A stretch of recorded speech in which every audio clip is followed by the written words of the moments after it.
ஒரு அழகான கிராமத்தில் ராமு என்ற சிறுவன் வாழ்ந்து கொண்டிருந்தான். ஒரு நாள் அவன் காட்டு வழியே விளையாடச் சென்றான். அப்போது அவனது கண்களுக்கு ஒரு சின்ன அழகான பாம்பு தென்பட்டது. அதை பார்த்து வியந்த ராமு அந்த பாம்பை அன்புடன் வீட்டுக்குள் கொண்டு வந்தான். ஆனால் ராமுவின் அம்மா அந்த பாம்பை பார்த்து பயந்து போனார். நாட்கள் ஆக ஆக அந்த பாம்பு மெதுவாக வளர்ந்து பெரிய உருவம் எடுத்தது. இதைக் கண்டு ஊர் மக்கள் வியந்தும் சிலர் அச்சத்திலும் இருந்தனர். அவர்கள் ஊர் தலைவரிடம் புகார் தெரிவித்தனர். ஊர் தலைவர் ராமுவை அழைத்து, ராமு, அந்த பாம்பை மக்கள் பயப்படுகிறார்கள், உடனே அதை காட்டுக்குள் கொண்டு போய் விட்டுவிடு என்று கூறினார்.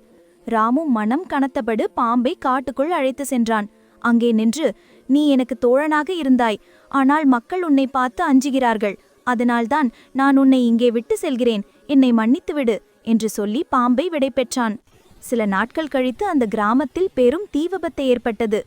மக்கள் இருக்கும் வீடுகளெல்லாம் தீயில் எரிந்து கொண்டு இருந்தன. பயத்தில் யாரும் அந்த தீயை அணைக்க முடியவில்லை.